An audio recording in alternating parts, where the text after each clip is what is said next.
Today we're going to talk about 5 most common misconceptions around affordability and accessibility to home ownership. So these are points that I've seen come back again and again as I'm having conversation with my buyers.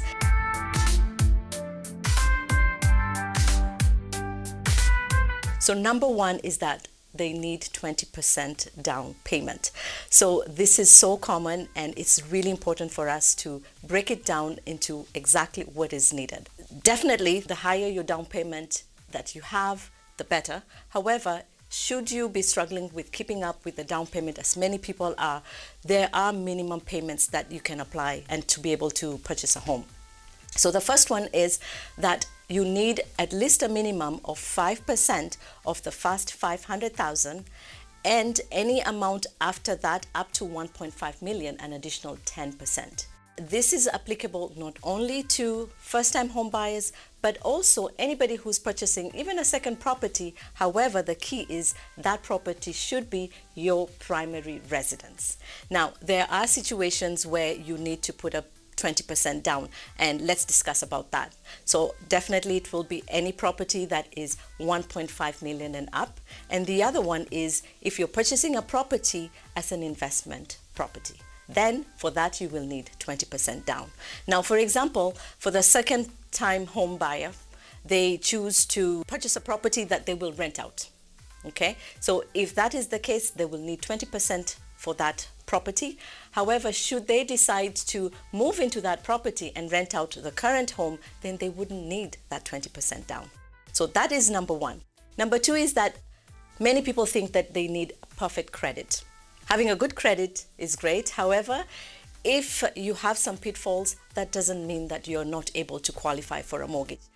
Remember that various loans are available for those that don't have a perfect credit.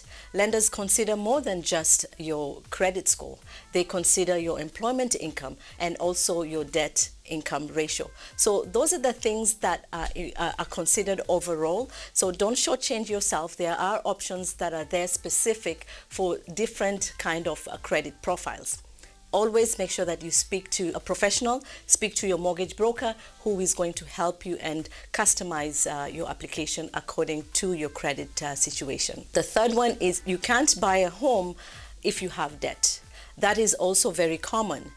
What we also have to remember is that there are certain guidelines that come with the application process.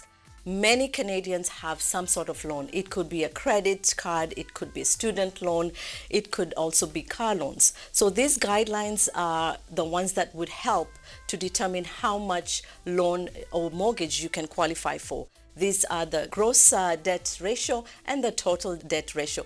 So you don't have to know these calculations. These calculations I'm sharing with you so you know that when you're applying for a mortgage, your debt is going to be included when doing a calculation and determining how much mortgage you can be qualified for. So again, always speaking to the right profession, a mortgage broker who will help you determine how much loan you're able to qualify regardless of the fact that you have debt.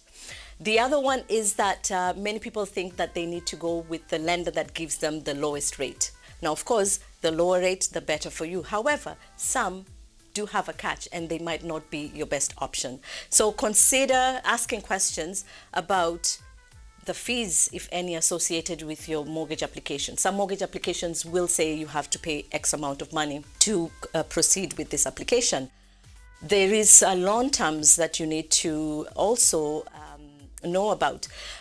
Is your mortgage portable? Are you able to pay lump sum payments towards your mortgage payments that would go directly to your principal? So those are the things that you need to ask to make sure that you're getting the right deal for yourself. So don't always go to the lowest rate that's available out there. The other one is that most people think that they'd like to go to the most expensive home that they can afford. Now, that has some pitfalls and some serious ones as well.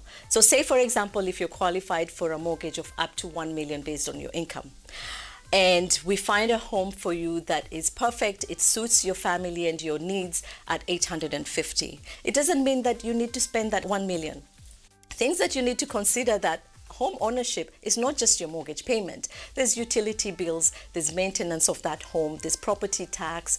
All these things are to be included in your monthly expenses. So going for the maximum amount that you're qualified for, it could lead to overstretching yourself and you end up not enjoying the home that you purchased. So again, what is important is affordability and sticking to your budget and knowing what your numbers are.